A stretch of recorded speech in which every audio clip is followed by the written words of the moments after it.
Hello and welcome back to the channel. It is not long before our visit to Tuscany, and today we will visit two emblematic places of this region. First, we will visit San Gimigniano, considered as the medieval Manhattan. To then head to Volterra, a city with a very ancient history.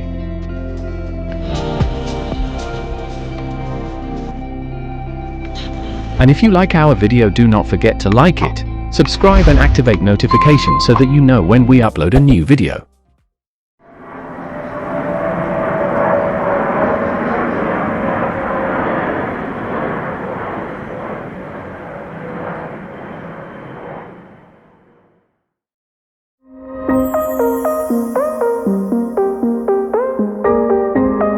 The history of San Gimigniano dates back to the Etruscan era, although it began to develop in the 10th century, taking its name from the Saint of Modena, who in the 6th centuries would have saved the village from the barbaric Totila. As for parking, the only options available in San Gimigniano are paid, being completely forbidden to park outside these areas, which leaves you very close to the historic center, and of which as always we leave the location on Google Maps. As we said, the history of San Gimigniano dates back to the Etruscan period, although the Middle Ages were its golden age.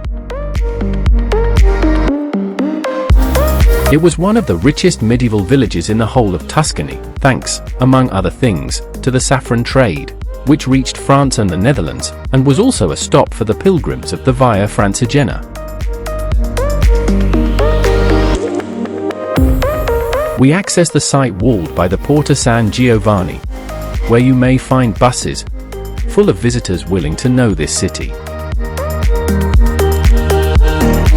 Through this gate, we enter the Via San Giovanni, which gradually shows the splendor of this city.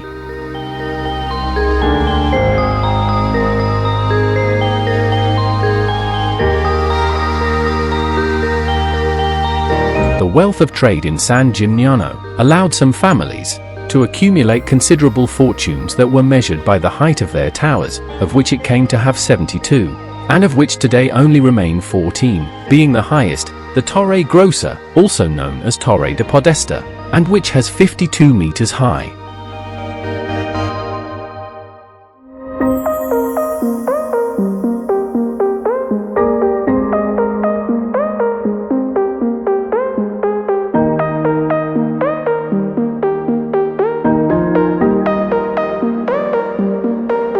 Through the Arco dei Becchi, we access the Piazza della Cisterna, or Square of the Cistern.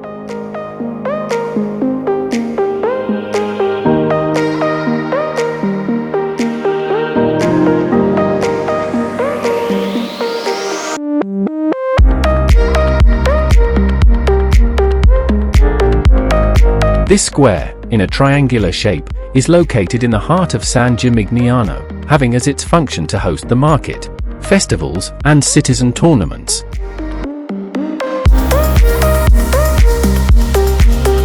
It owes its name to a cistern for public use, built in 1287, and crowned by a monumental travertine well on an octagonal pedestal.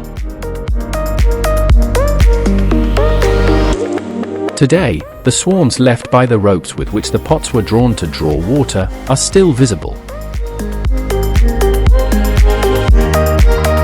Built in the 13th century, following a soft natural slope of the land, it was originally located at the intersection of the Via Francigena and the road that connected Pisa with Siena.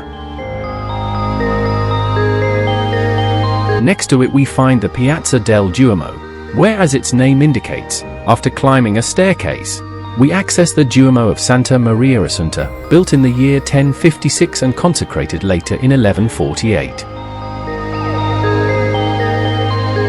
Here we also find the Palazzo Comunale, which was the seat of the old town hall, or the Palazzo del Podestá, where we said that the highest tower of San Gimigniano was located, offering from its top an incredible panoramic view of San Gimigniano and its surroundings.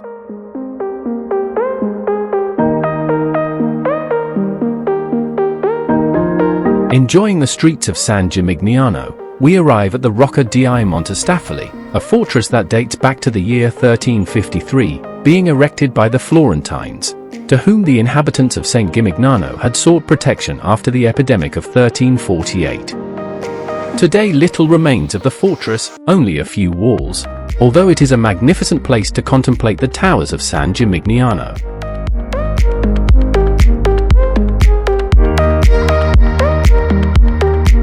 At the exit of the Rocca, we continued with our habit of losing ourselves in the streets, before moving to our next place of visit, Volterra.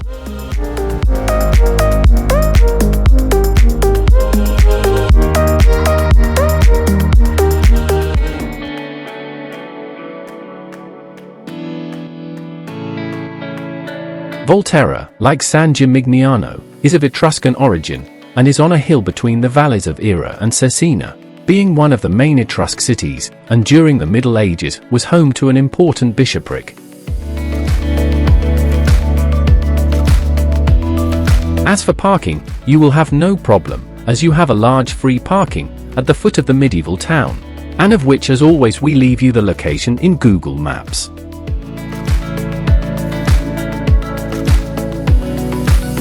From the parking lot, we access the Requito fortified by the Porta di Doxiola, and we find the Fountain of Doxiola, which is not in very good state of conservation.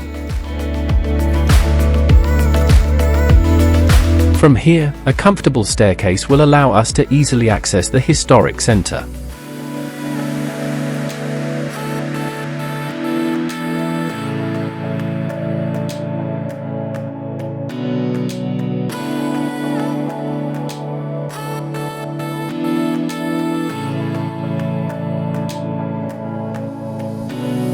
Once on the top, we start the tour by the Via di Sotto, where we find the small Chiesa San Michele, built in Romanesque style in the 12th century.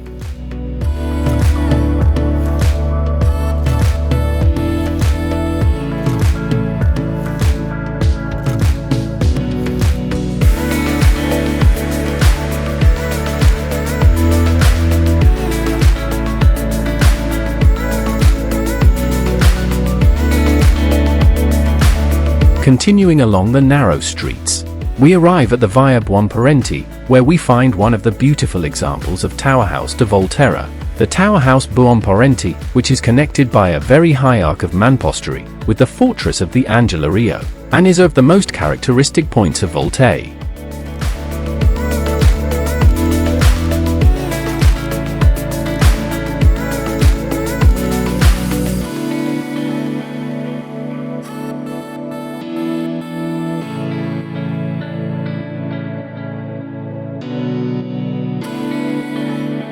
Very close is Piazza San Giovanni, in which the Battistero di San Giovanni Battista stands in the center.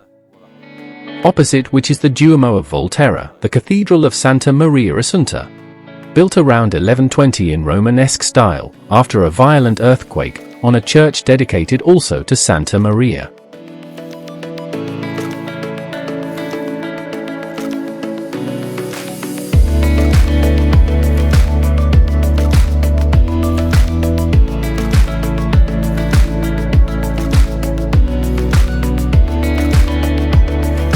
Only one street separates us from the most emblematic place of Volterra, the Piazza dei Priori.